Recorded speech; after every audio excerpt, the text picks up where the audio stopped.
Have you ever given something away, expecting absolutely nothing in return, only to find out it changed everything? This is the story of a quiet act, a single moment of kindness, and how it unknowingly rewrote the course of two very different lives. But not in the way you might expect.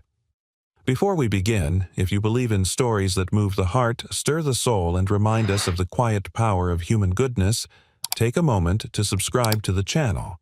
It helps us keep telling the stories that matter most. Now, let's begin. With a man, a little girl, and a night that would change everything. Single dad donated blood to a stranger. Next morning, her assistant said she owns this hospital. The rain had a way of turning Los Angeles into something quieter, more honest. It washed away the pretense, the polish, and the smog, and left the city bare.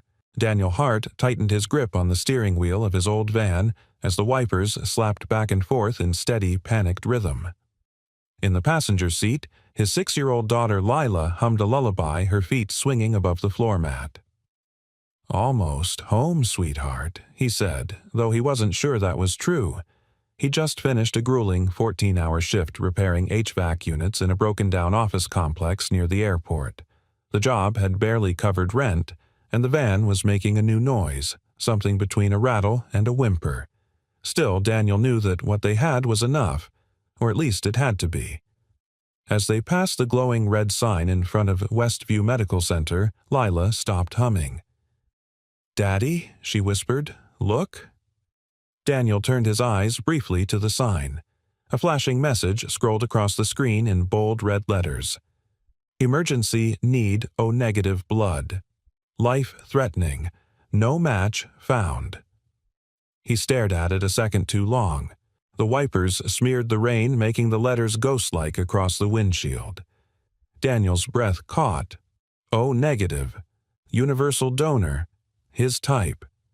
He pulled into the hospital's driveway without a word. "Is someone hurt?" Lila asked, her voice small. "Yeah," he said, gently putting the van in park. "And I might be able to help." The children's waiting room was quiet at this hour, filled with stuffed animals and the soft lull of cartoons. Lila curled up on a beanbag chair with her backpack, a peanut butter sandwich, and her sketch pad. Daniel knelt beside her. "I won't be long," he said. "If you need anything, the lady at the desk will be here." "Are you giving them your blood?" she asked. He smiled. "Just a little." "I've got more than enough." She nodded seriously, as if her small heart already understood what sacrifice looked like. Inside, a nurse rushed him through. "You're a registered emergency donor?" she asked, scanning his ID. "Yeah," Daniel replied. "O-negative. Been on the list for 4 years. Since Ellie." The nurse's hands were quick, sterile, efficient. The recipient's crashing. "It's a trauma case. Young woman, mid-40s. Multiple internal injuries. No matches in the bank, no family reached yet." "I don't need details," Daniel said, already rolling up his sleeve. "Let's just get it done." He leaned back in the chair, and as the blood began to flow from his arm into the bag, he stared at the ceiling tiles and tried not to think of hospital rooms that smelled like death. He tried not to see Ellie on that stretcher, her lips pale, her hand growing colder in his. He tried and failed. By the time the nurse returned, he was lightheaded but calm. "Thank you," she said quietly. "You may have just saved her life." He nodded, his mouth too dry to speak. "Would you like to leave a name?" she asked. "In case the family—" "No," he said, buttoning up his flannel shirt. "No name. Just, I hope she pulls through." He scrawled a quick note on a torn sheet of invoice paper from his van. "No need to thank me. I just wanted her to live." He handed it to the nurse and then made his way back to the children's room. Lila was asleep, her head tilted back, her drawing still in her lap. A crayon heart glowed red in the middle of the paper. Daniel lifted her gently, holding her against his chest. Her small arms wrapped around his neck. "You saved someone," she mumbled into his collar. "I hope so," he whispered back. Outside, the rain had stopped. The city felt cleaner. He didn't know that somewhere a surgical team was finishing a procedure on a woman who would wake in 12 hours with a second chance at life and a silent stranger's blood in her veins. He didn't know her name, and he never expected to. But 2 miles away in the VIP recovery suite of Westview Medical Center, a monitor beeped steadily beside a pale, unconscious woman with a long scar on her abdomen and fading bruises along her collarbone. Her name was Sophia Langford, and her assistant, Rachel, sat beside her holding a file that had just been handed to her by the night nurse. Anonymous donor Rachel read aloud. O negative, male, early 30s, left a note. She unfolded the scrap of paper, her brows knitting. Then she looked at her employer, the woman who owned not just this hospital but 3 others like it, and whispered, "You're alive," because of someone who didn't want to be known. Outside the hospital, the van sputtered down the street. Daniel didn't look back. He didn't see the security footage that would be saved. Didn't hear the conversations that would happen tomorrow. He was just a father driving home with his daughter in the back seat, tired and grateful that for once he could give something, anything that might make a difference. He had no idea the woman he'd just saved owned the hospital he'd bled in, and he had no idea she'd soon come looking for him. The morning light seeped through the crooked blinds of Daniel's 1-bedroom apartment, painting stripes across the hardwood floor where Lila sat cross-legged coloring a sun with a smiling face. Daniel stood by the stove, flipping pancakes that were more burnt than golden. His body ached from the long shift, and the blood donation had left him slightly dizzy, but there was something quiet and full in his chest, like he had placed a stone back into a missing part of himself. "Can I have 2 sons today?" Lila asked without looking up. He blinked, smiling. "Sure. Why not one for you? One for the lady you helped." Daniel paused. The spatula hovered in the air for a beat longer than it should have. "That's kind of beautiful bug." She shrugged in that effortless way children do when they say something profound and don't realize it. At the same hour, 3 floors above the west wing of Westview Medical Center, Sophia Langford woke for the first time since the accident. The light was gentle, the beeping of the monitors steady. The quiet hum of sterilized air filled the room, familiar, almost too familiar. She knew she was alive before her eyes fully opened, and she hated that she didn't know why. Rachel was there, perched at the edge of a chair in her business casual best, but the creases under her eyes betrayed a sleepless night. "Sophia," she whispered when she saw movement. "You're awake." Sophia tried to sit up and failed.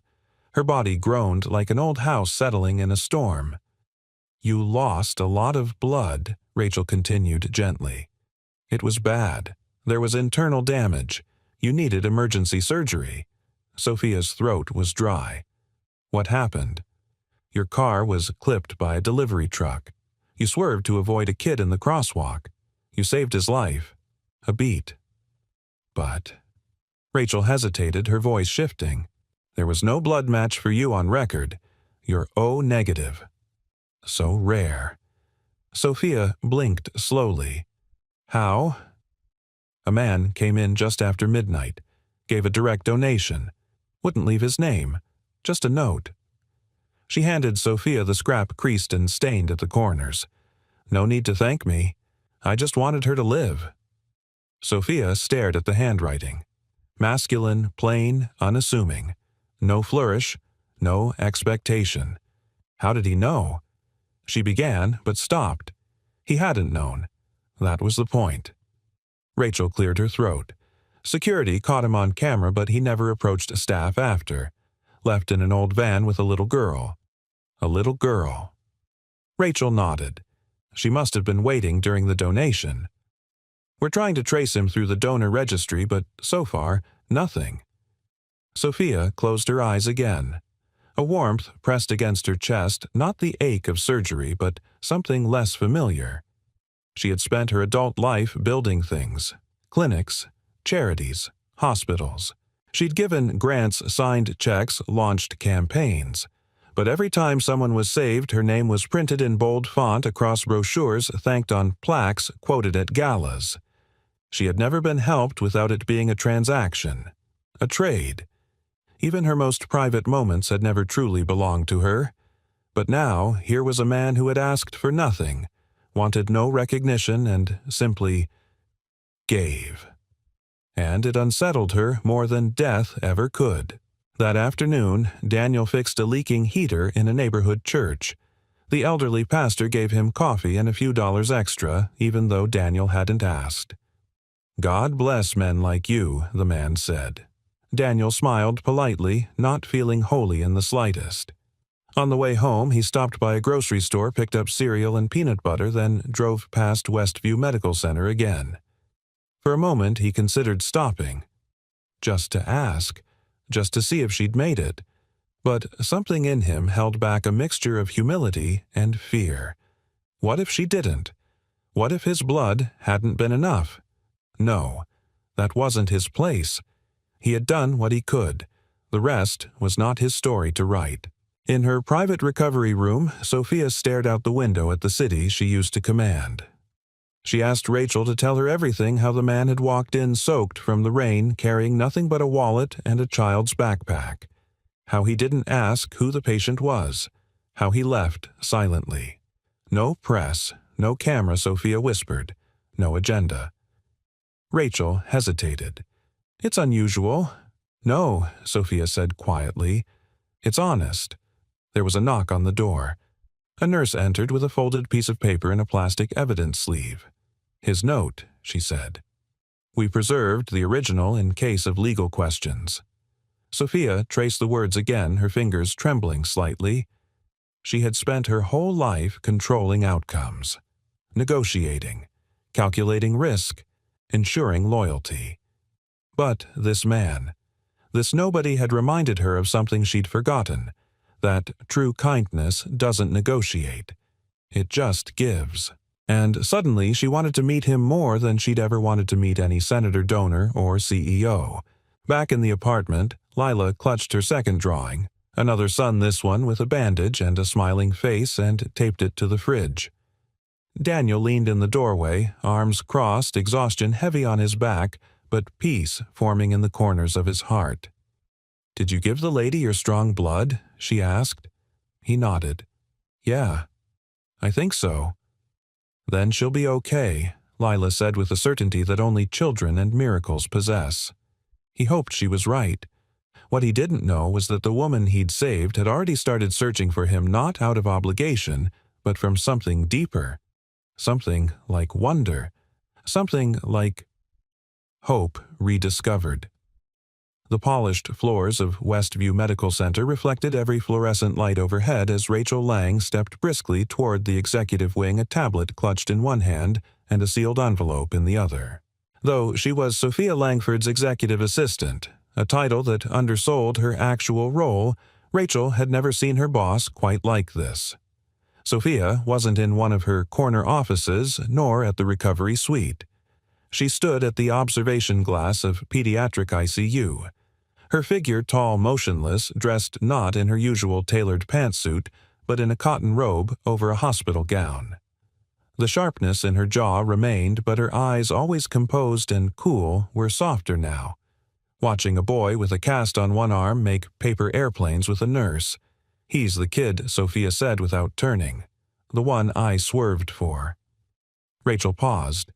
"You didn't know that at the time." Sophia nodded slowly. "I didn't need to." Silence hung between them, heavy with meaning. Then Sophia spoke again. "Did you find him?" "Not yet," Rachel said reluctantly. "We've narrowed it down. Based on the blood bank's emergency donor list and time logs, only one match fits Daniel Hart. No phone, no address listed, just a work contact from a maintenance company downtown." "Maintenance?" Sophia asked, eyebrows lifting. "HVAC technician. 35, widowed, single father." Sophia turned from the glass at last. That's all Rachel offered the sealed envelope. And a sketch. The little girl left it in the children's waiting room. A nurse kept it. Sophia opened it. Inside was a crayon drawing a stick figure man, a stick figure girl holding his hand, and a bright red heart between them. At the bottom, in shaky letters, read, "My dad has strong blood." Sophia stared at it longer than she intended. It wasn't the art that moved her. It was the humility in it, the utter simplicity of their world. No one had drawn a hospital, or a doctor, or her, just a father and a daughter, and a heart. "He didn't even ask who I was," she murmured. "No." Rachel said gently, "He didn't care." Sophia felt a strange pressure rise in her chest. Not guilt exactly, something more foreign. Something she hadn't felt since she was a little girl watching her mother wash strangers' clothes at a church shelter. Admiration. Across the city, Daniel crouched beneath a groaning air conditioner on the rooftop of an aging apartment building. The spring sun beat down mercilessly and his shirt clung to his back with sweat. He liked jobs like this. Simple quiet without paperwork or people asking him what he used to do or why he walked with that tired bend in his shoulders. Lila was at school, and the world for a few hours didn't feel like it was pressing against him from all sides. Still, he couldn't shake the feeling that something was coming. He didn't know why. Maybe it was the way the nurse had looked at him when he handed over the note. Maybe it was the way he hadn't stopped thinking about the woman a stranger and wondering if she was okay. He didn't need to know her name, but he wanted to believe she was still breathing, that the sacrifice hadn't been too late this time. That evening, as Daniel sat on the floor with Lila, both of them cross-legged, building a spaceship out of cereal boxes and glue, there was a knock at the door. He froze. No one ever knocked. Not unless it was trouble. Lila looked up. "Are we expecting someone?" "No," he said, quietly rising. He opened the door, halfway ready to apologize or defend, but stopped short when he saw her. A woman in her early 40s stood there, tall, graceful, her auburn hair pulled back in a low, casual twist. She wore no makeup, only a faint scar tracing the left side of her collarbone. Behind her stood Rachel, ever composed, and Sophia held a folded drawing in her hand. Daniel blinked. Can I help you?" She held up the drawing, Lila's son, beaming. "My name is Sophia Langford," she said softly. "You gave me your blood." Silence. Lila peeked from behind Daniel's legs. Her eyes lit up. "You're the lady." Sophia smiled, unexpectedly warm. "Yes, and you're the artist." Lila beamed. "You're okay now. I am," Sophia said, her voice catching slightly. "Thanks to your dad." Daniel stood frozen, words caught in his throat. He didn't expect this, didn't want attention. But here she was, not as a CEO, not as a symbol, just a woman who had nearly died and had lived because of him. "I didn't do it for recognition," he said, his voice low. "I know," Sophia said. "That's why I'm here." She handed him an envelope not thick with checks or contracts, but a single note inside. "Thank you for reminding me what kindness without condition looks like." Daniel read it slowly, then folded it again. "Would you like to come in?" he asked, hesitating. "I'd like that," she said. And as she stepped inside that modest, lived-in apartment, Sophia felt something shift, as if she just crossed the threshold into a version of life she had long forgotten existed, where nothing needed to be bought, where hearts could meet without resume, where kindness could live without transaction, and perhaps where healing truly began. The apartment wasn't what Sophia had imagined. It was small, lived in, and warm, the kind of warm that came not from central heating, but from fingerprints on walls, crayon sketches taped to the fridge, and the faint smell of cinnamon oatmeal lingering in the air. The couch had a sag on the left side, and the carpet by the door curled at the edge, but it felt alive. "Sorry about the mess," Daniel said, stepping aside to let her and Rachel in. "We weren't expecting company." Sophia shook her head gently. "It's a home. That's what matters." Lila took Sophia's hand without hesitation, as though they were already old friends. "Do you want to see the spaceship we're building?" Sophia blinked, taken aback by the child's sudden openness and oddly grateful for it. "I would love to." She followed the little girl to the far side of the room, where cardboard boxes, bottle caps, and globs of glue made up a lopsided spacecraft on a cookie sheet. Lila explained every part. This is the engine room. This part is where the astronaut sleeps, and this glittery sticker, that's the solar panel. Daniel watched from a few feet away, arms crossed loosely. His expression wasn't guarded, just measured, like a man who'd learned not to get his hopes up too quickly. Sophia turned to him after Lila scampered off to find a flashlight to install in the ship's control panel. "I didn't come to disrupt your life," she said quietly. "I just needed to see the man who gave me mine." Daniel nodded once. Most people would have sent flowers. She smiled. "I considered it, but it felt too distant." "I'm guessing distant is your default. It wasn't meant to sting, but it landed." Sophia didn't flinch. "You're not wrong," she said. "I've spent most of my adult life building things. Hospitals, trusts, programs, but somehow it took nearly dying to realize I'd forgotten how to look someone in the eye and say, 'Thank you.'" He studied her for a beat. "Why me?" "You didn't ask for anything," she said. "Not even my name. That kind of generosity is rare, and I needed to remember it existed." Rachel, standing quietly near the door, finally spoke. "We're not here to complicate anything. This isn't PR or business. Sophia just wanted to be human about it." Daniel gave a short breath that almost passed for a laugh. "You'll forgive me if I'm not used to billionaires showing up with handwritten notes." Sophia didn't answer right away. Instead, she let her eyes wander the room again, the frayed books on the shelf, the cracked plant pot that had clearly been glued back together. There was something beautiful in the imperfections, something earned. "Is there anything I can do?" she asked finally. "Not to repay you, I know that's not the point, but something that matters. To you." Daniel's jaw flexed. Not in frustration, in the kind of deliberation that comes from years of trying not to owe anyone anything. "You want to do something," he asked. "Fix the leak in the pediatric wing of your hospital.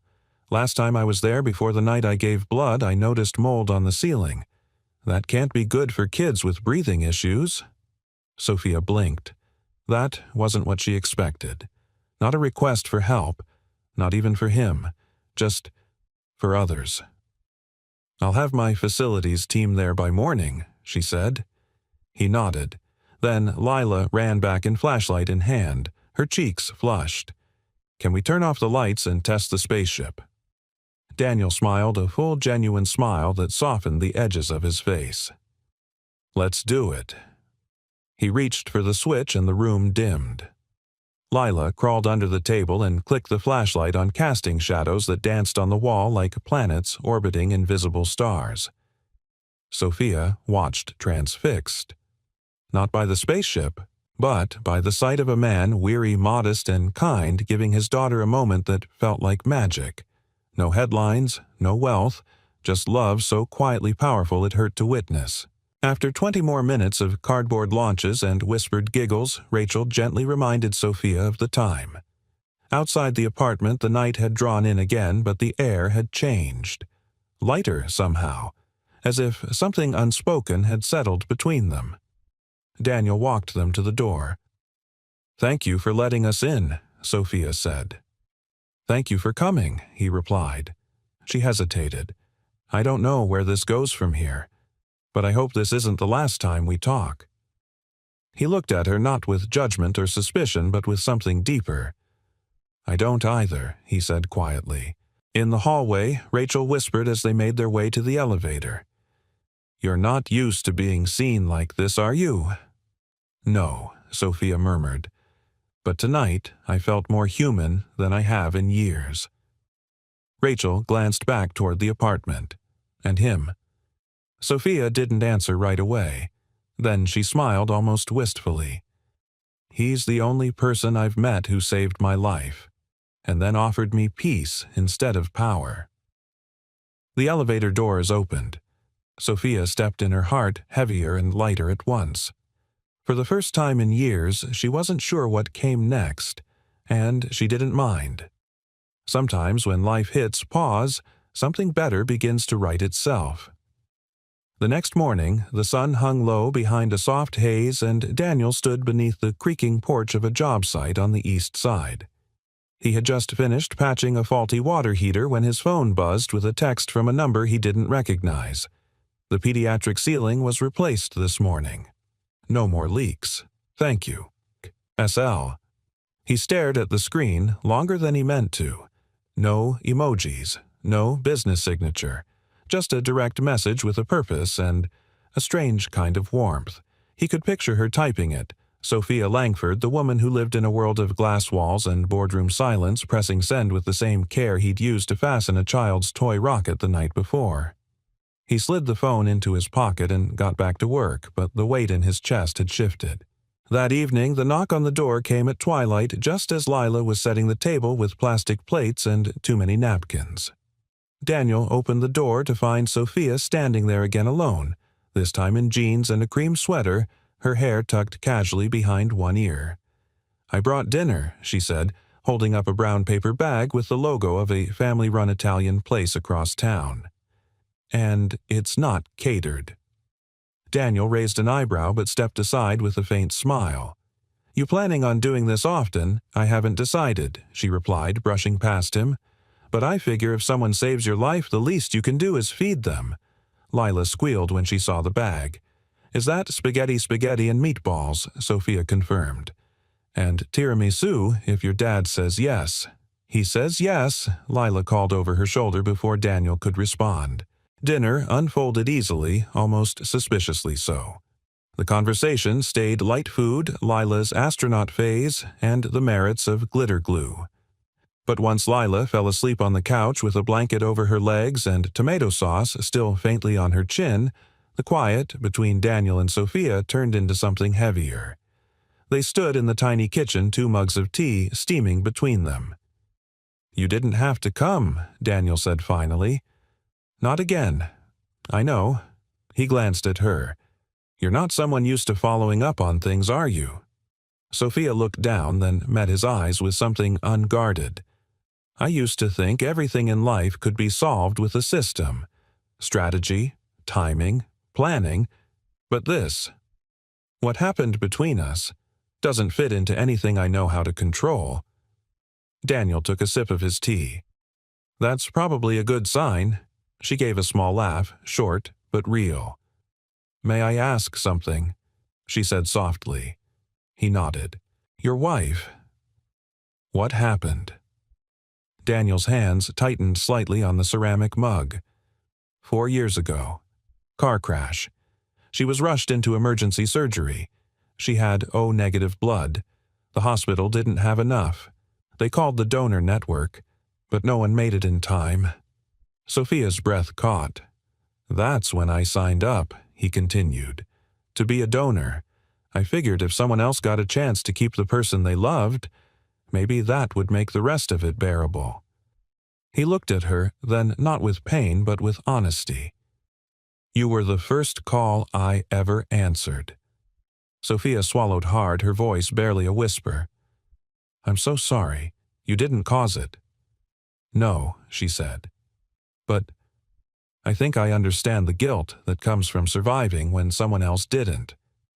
Daniel leaned back against the counter. How Sophia hesitated. "My mother died in a free clinic when I was 13. No insurance. The staff did what they could, but there weren't enough supplies. Or doctors. Or time. I sat there watching her slip away because the system didn't think she was worth saving." Daniel's face softened. "That's why I started Langford Health Trust," she continued. "I told myself I'd fix the system. Build something so big no one like my mother would ever be turned away again." "You did," Daniel said. "You built a whole network." "I did," she agreed, "but somewhere along the way I stopped seeing the people inside it. I measured impact by charts, graphs, headlines, not lives." She looked over at Lila, sleeping peacefully on the couch. "You and your daughter reminded me what it's really about." Daniel didn't answer. He didn't need to.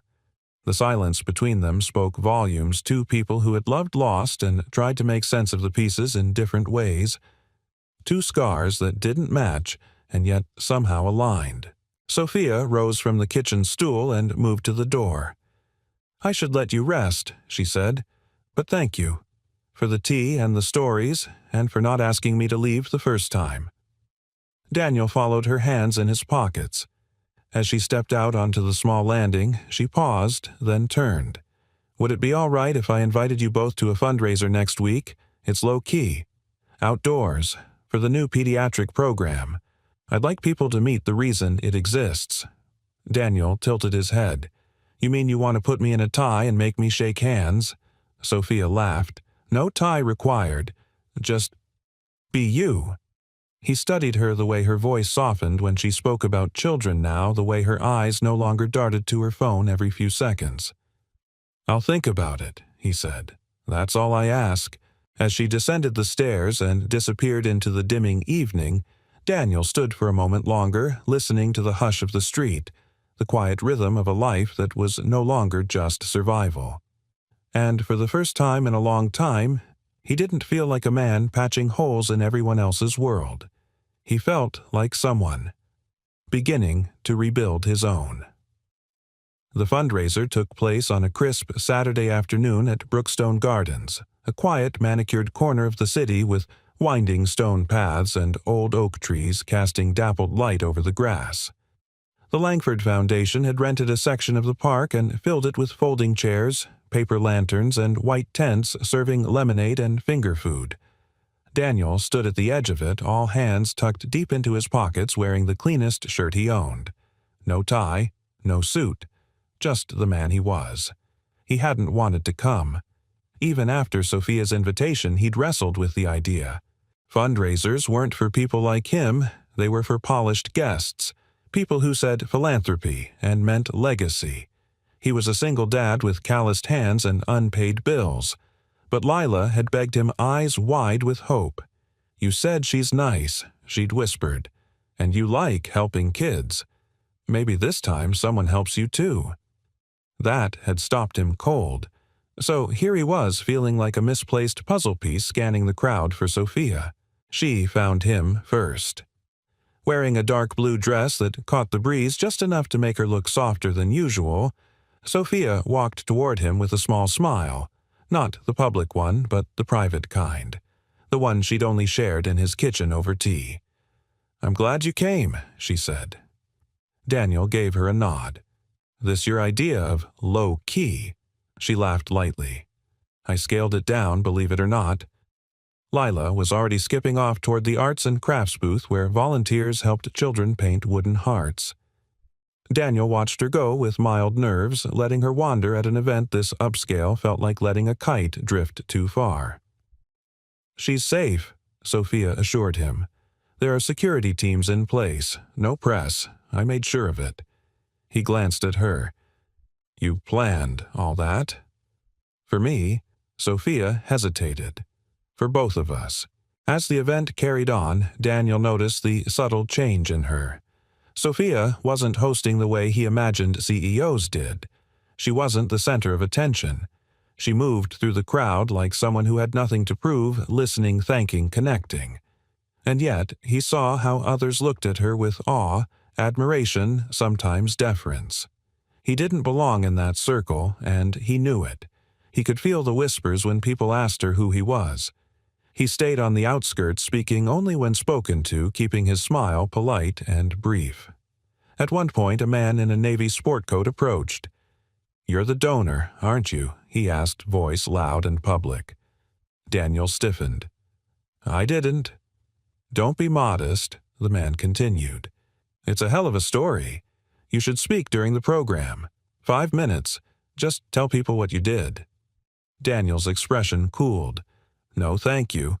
The man blinked, clearly not used to being turned down. "But think of the impact." "I didn't do it for impact," Daniel said flatly. "I did it because someone needed help." Sophia arrived beside him just in time, eyes narrowing at the man's pushiness. He said no. The man backed off with a sheepish smile and a handshake no one returned. Later, after the small speeches had ended and the crowd had thinned, Daniel sat on a bench beneath an oak tree watching Lila show off her heart-shaped painting to a group of younger kids. Sophia approached and sat beside him, her heels in one hand, her bare feet pressing into the grass. "Do you always take your shoes off at black tie events?" Daniel asked, amused.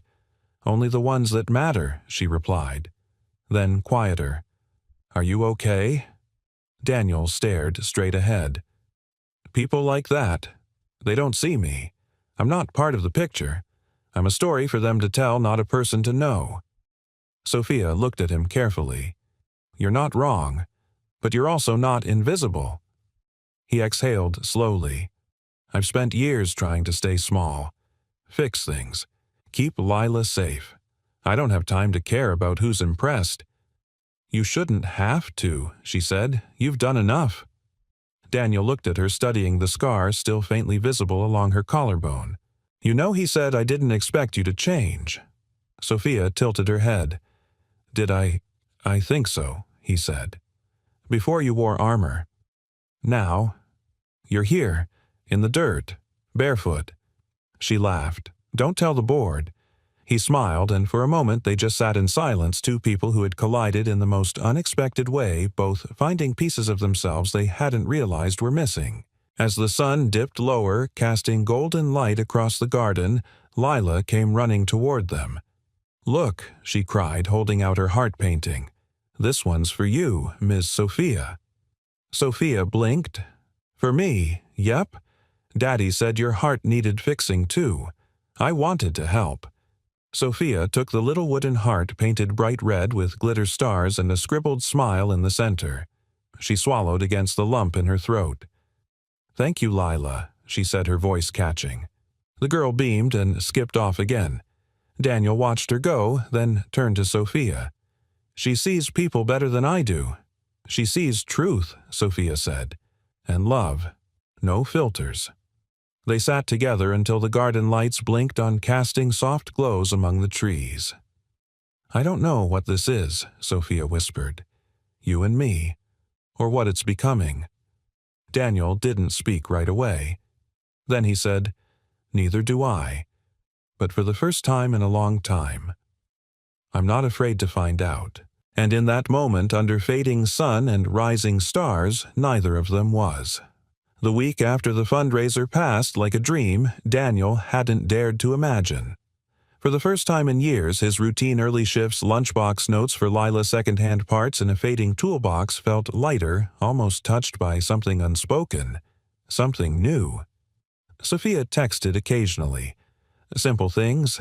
A photo of a new mural going up in the pediatric wing. A quote she liked from a book on kindness. A blurry snapshot of a heart-shaped sticker someone had put on her office door. He never expected her to be casual, but she surprised him every time. And then on Friday, something shifted. The message came just after noon. "Are you free tonight?" Daniel hesitated, thumb hovering over the screen. "Depends." "Why?" "Because I'm not. And I don't want to be alone." When he arrived at her townhouse that evening, she was already waiting at the door, barefoot hair down, a soft gray sweater clinging to her shoulders like armor undone. "I wasn't sure you'd come," she said. "I wasn't either," he admitted. "But then, you said something most people never do." "What's that?" "That you needed someone." She opened the door without another word, and he followed her into a space that was equal parts minimalist and lonely. Tall windows, sculptures instead of photos. Beauty without fingerprints. There was no staff, no catered spread. Just a bottle of wine and 2 mugs of tea on the kitchen island. No pretense, no performance. Just Sophia and whatever she was carrying. They sat on the balcony overlooking the twinkling skyline. "I had a board meeting today," she said finally. "They want to expand again. 2 more hospitals in the next 3 years. That's good, isn't it?" "Objectively, yes," she said. "But I kept thinking about that boy I nearly hit. And the ceiling leak in the pediatric unit. And your daughter's smile." She paused, eyes fixed on some far-off thought. "When did I stop seeing people, Daniel?" He didn't answer immediately. "Maybe when you had to start saving everyone at once." She turned her face toward him, and for the first time he saw the exhaustion beneath the polish.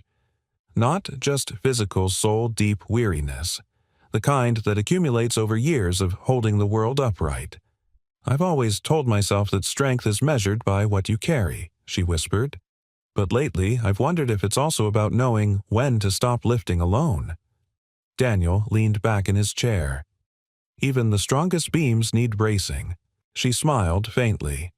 "You always talk like you're fixing something." "Because I usually am." Sophia looked down at her hands.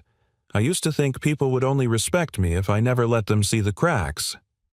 "And what do you think now?" She met his gaze slower this time. "Now I think maybe the cracks are where the light gets in." Daniel let that sit for a while. The wind rustled the ivy growing along the railing. "I didn't expect you to be like this," he said softly. "Like what soft? Real? Human?" Sophia laughed gently, a little broken sound. "Neither did I." They moved inside as the air grew cool, and she made him scrambled eggs and toast, oddly proud of her lack of culinary flair. "You sure you're not trying to impress me with powdered garlic?" he teased, taking a bite. "I'm playing to my strengths," she replied, which apparently include setting off the smoke alarm.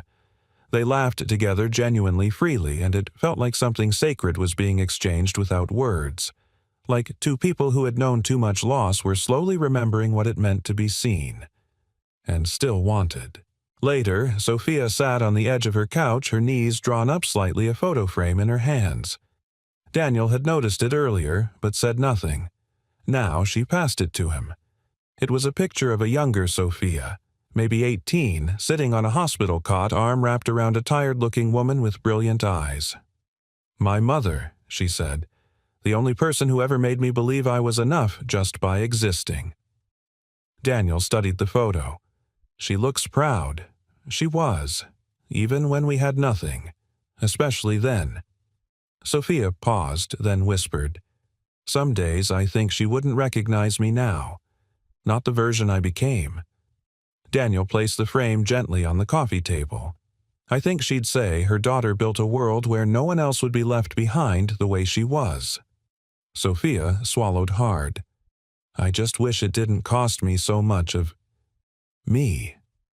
He looked at her. "Then maybe it's time you got her back." Silence fell again, but it was comfortable. Not empty, full of all the things that didn't need to be said. When Daniel stood to leave, Sophia walked him to the door, arms crossed but eyes open. "Thank you," she said, her voice quiet. "For showing up. For not asking for more than I can give. I wasn't expecting anything. That's the part that undoes me most." Daniel lingered in the doorway, one hand braced against the frame. He looked at her, at this woman who had the power to build hospitals and still chose to call him when she felt small. "I'll come when you call," he said simply, "even if all you need is quiet." Sophia didn't answer. Instead, she stepped forward and rested her forehead against his chest just for a second. Then she let go, stepped back, and closed the door with a soft smile. And Daniel walked away with the feeling that something fragile had been entrusted to him, not a person to fix, but a soul learning how to breathe again. And somehow, it felt like he was learning too. The following days unfolded with a quiet rhythm like waves that reached further with each return. Daniel found himself checking his phone more often, not out of restlessness, but anticipation. Sophia's messages came not in bursts, but in calm, measured moments. A photo of a sunrise from her office, a thought about a book she was rereading, a question about what Lila's favorite ice cream flavor was. It was mint chocolate chip, emphatically so. They weren't flirting. Not yet. But something gentle and meaningful pulsed beneath their every word. And then came the invitation. A foundation dinner. Nothing flashy, just donors and partners of the Langford Health Trust. It was Sophia's idea to invite Daniel and Lila, and when he hesitated, she assured him it was informal. "It's just a dinner," she said over the phone. Nothing more. But when he arrived that evening with Lila in hand and a button-down shirt he hadn't worn in years, he knew better. The room buzzed with polite conversation and clinking glassware.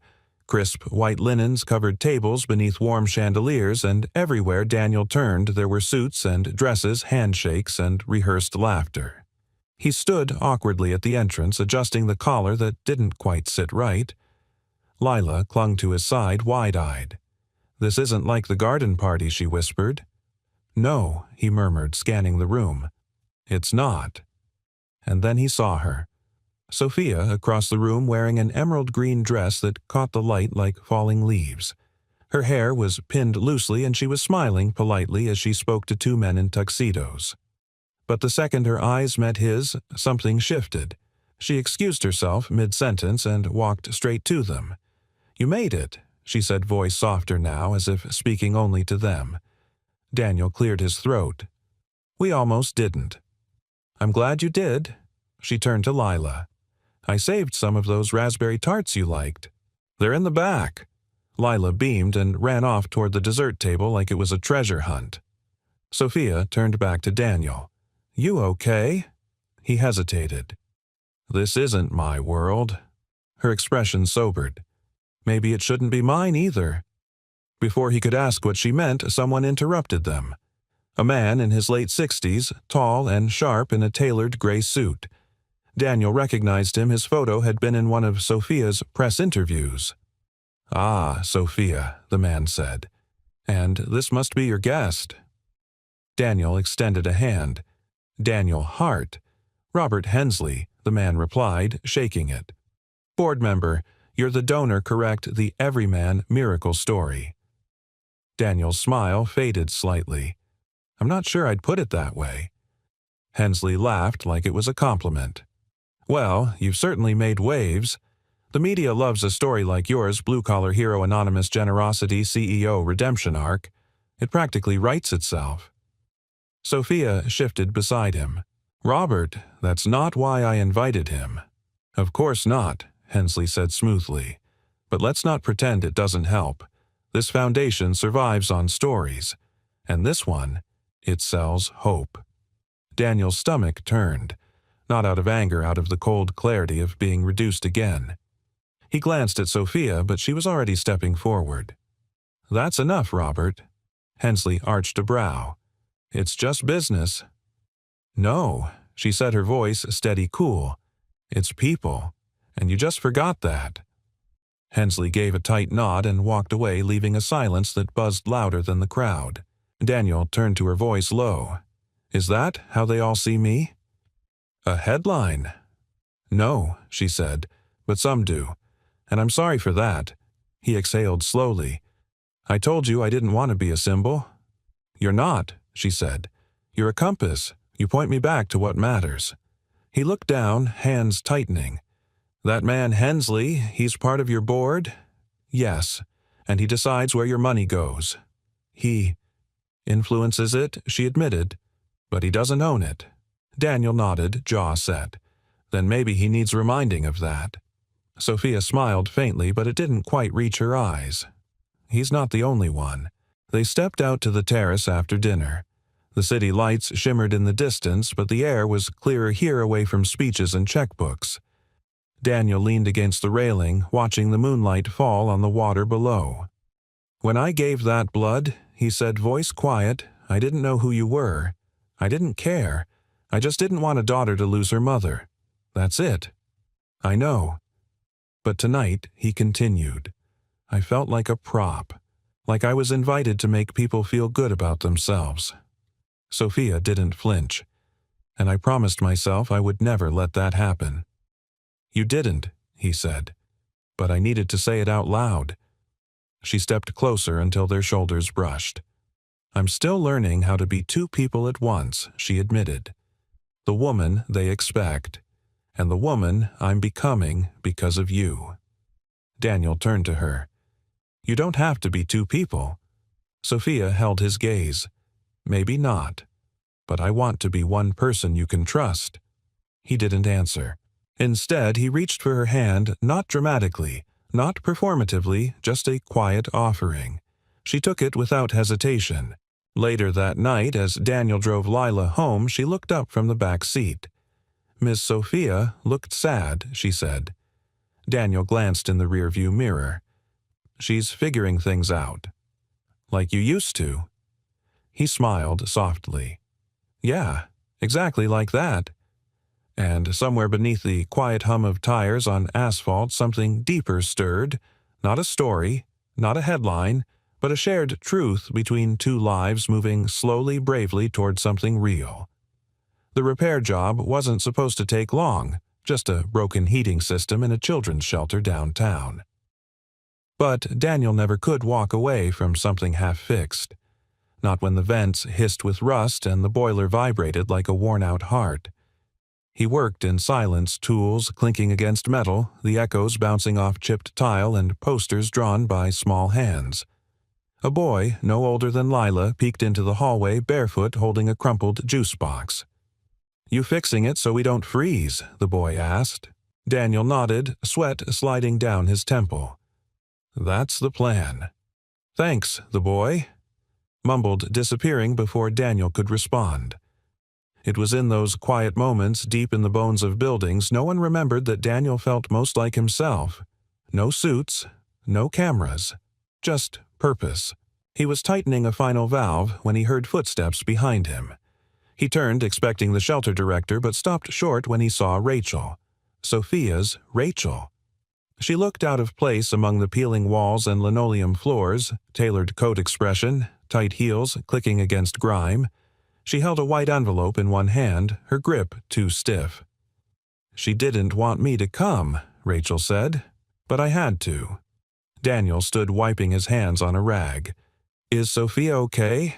"She's not hurt," Rachel said quickly, "but she's shaken, and I think you deserve to know why." She handed him the envelope. Daniel opened it slowly. Inside were 2 printed pages. A scanned article years old. Headline in bold, Langford Health Partnership. Ends agreement with non-profit hospital network amid funding dispute.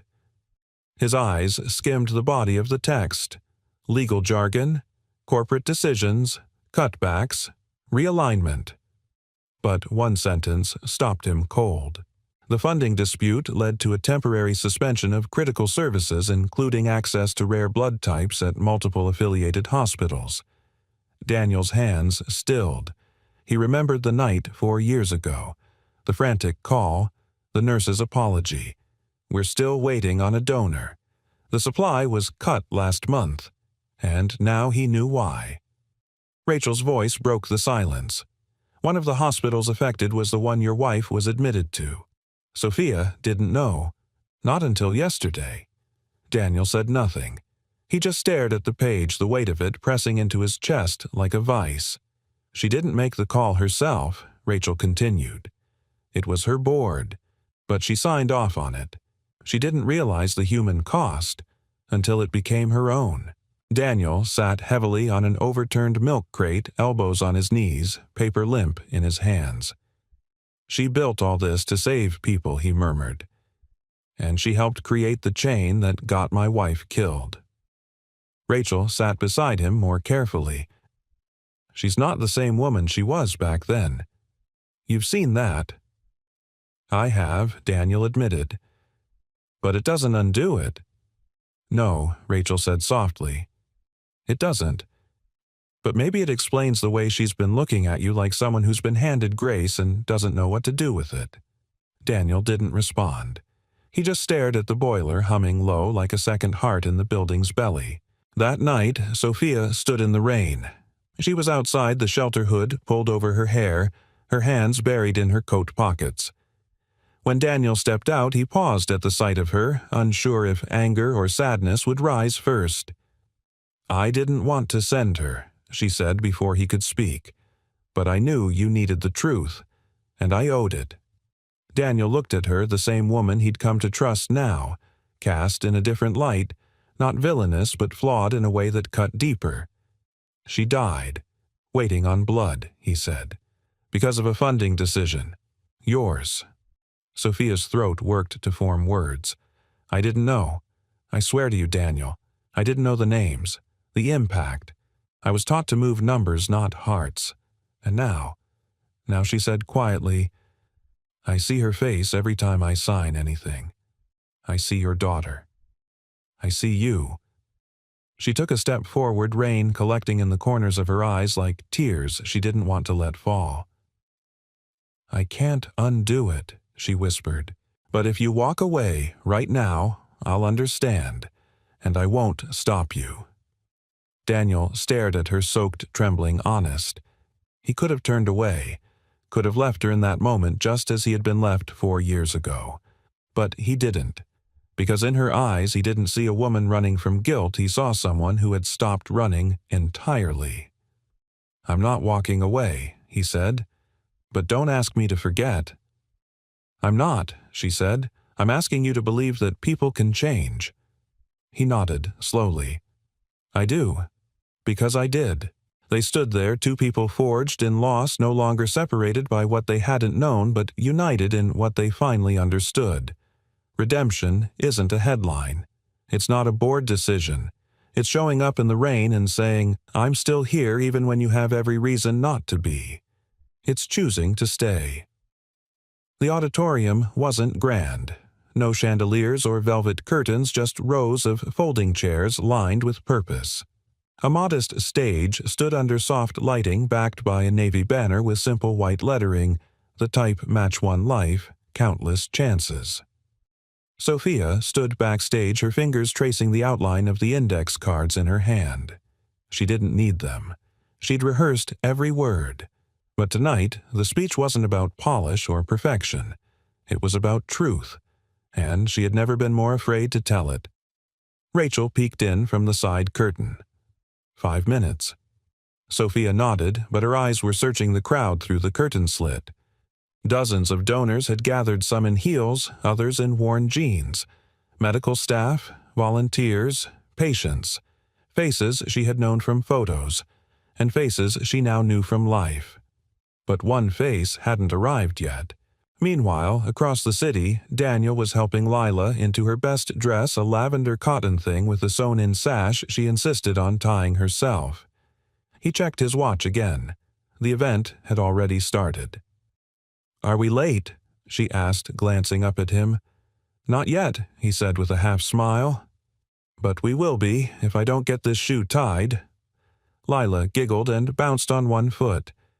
"Do you think she's nervous? I think she's terrified," Daniel replied, pulling the knot tight. "But I also think she's braver than anyone I've ever met." Lila tilted her head. "Even braver than you." He didn't answer, just helped her up and whispered, "Let's go find our seats." Backstage. Sophia stared at her reflection in a makeshift mirror. She looked composed, professional, but her heart thundered like war drums. Because this wasn't about numbers tonight. Not expansion. Not quarterly growth. It was about a man in a flannel shirt with a soft-spoken voice and a daughter who painted hearts with glitter. And it was about facing her past and choosing what kind of future she would lead. When her name was called, she stepped out to polite applause. But as she reached the podium and looked out into the lights, something in her breath caught. Because Daniel and Lila had just walked through the back doors, slipping in quietly, and took a seat near the last row. He gave her a small nod. And that was all she needed. "Good evening," Sophia began. Her voice steadied against the hush. "I could stand here and tell you how many hospitals we've funded, how many lives we've saved, and those numbers matter, but not as much as the reason we're here." She paused. Her hand moved almost unconsciously to the faint scar beneath her collarbone. "Months ago, I almost died. An accident, massive internal injuries, no matching blood in storage, and just when my team thought there was no hope, a man walked into the hospital. No badge, no question. He just offered what he had, his blood." There were murmurs in the audience now, heads turning. "He didn't know who I was. He didn't care, and he saved me not just physically. He reminded me what leadership is supposed to look like."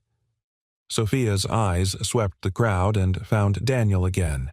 He didn't flinch, but his grip on Lila's shoulder tightened slightly. "I built this organization to prevent the loss I experienced as a child. But in building systems, I forgot people. I forgot the names, the costs. I forgot the one thing my mother taught me, that healing isn't just medicine. It's kindness. It's showing up." Her voice cracked but held. "And so I want to introduce the new initiative we've created in partnership with hospitals across the state.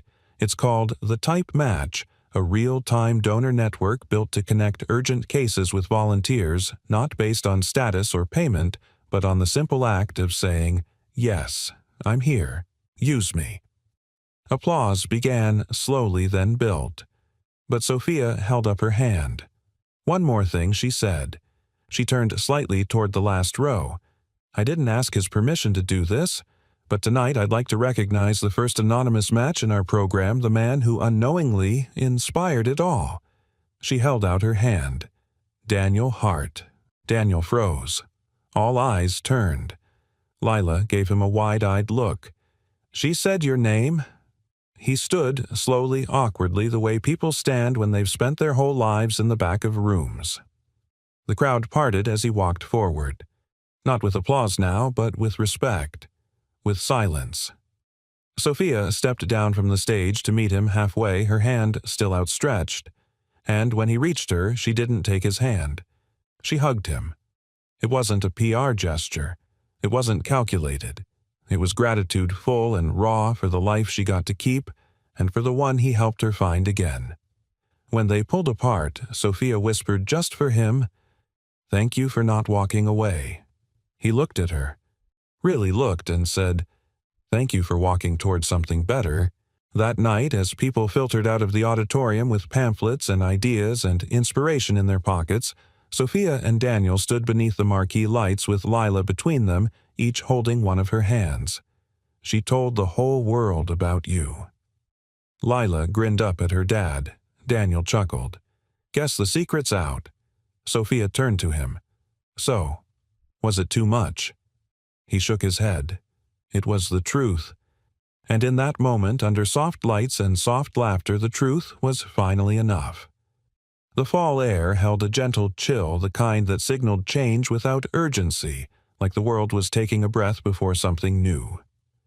Daniel stood outside his apartment building, waiting for the moving truck hands tucked into the pockets of his jacket. Lila sat cross-legged on the front step, clutching her stuffed astronaut with one arm and a peanut butter sandwich in the other. "You think our new place will have a creaky stair like this one?" she asked, kicking gently at the loose board. "Probably not," Daniel said, smiling. "But I'm sure we can find something else to trip over." She grinned. "Can I paint my room blue? Like the galaxy?" "We'll talk about it," he said, which after many such requests Lila knew meant yes. When Sophia pulled up in a dark hybrid SUV, Daniel wasn't surprised. She had a way of knowing when to show up, not because she had to, but because she chose to. She stepped out wearing a coat too thin for the weather, but her cheeks were flushed and her eyes bright, the kind of bright that didn't come from adrenaline or status, but from rest, from clarity. "I brought coffee," she said, holding out 2 cups, "and hot chocolate for the future astrophysicist." Lila took hers with the reverence of a sacred object. "You remembered the marshmallows?" "I remember everything that matters," Sophia replied. Daniel chuckled, taking the coffee. "Careful. You're starting to sound like a real human." "I'm in recovery," she said. "One heartbeat at a time." The move was small, just a few boxes, a worn couch, and a toolbox Daniel refused to part with. The new place was a rented duplex on the edge of the city near a park and within walking distance of a good school. It wasn't flashy, but it had light, windows that faced east, walls that echoed with potential. As the last box was set down in the living room, Daniel stood beside Sophia, hands on his hips. "You realize," he said, "this is the first place I've picked not out of necessity, but out of hope." She looked around. "It suits you." He turned to her, expression softening. "And you?" Sophia raised an eyebrow. "I'm not moving in. Not yet." "No," Daniel said. "But you're part of this." She didn't answer. Instead, she crossed the room, opened the sliding door to the backyard, and stepped out onto the small porch. Daniel followed her. They stood in the fading gold of late afternoon, watching Lila run through patches of sunlight, chasing leaves with a stick like it was a magic wand. "I've been thinking," Sophia said quietly, "about all the times I thought love had to look a certain way, structured, earned, proven. And now, she said, I think love looks like the things we do without asking for anything back. Like blood given in the dark. Like bedtime stories after long days. Like staying even when you could leave." Daniel nodded.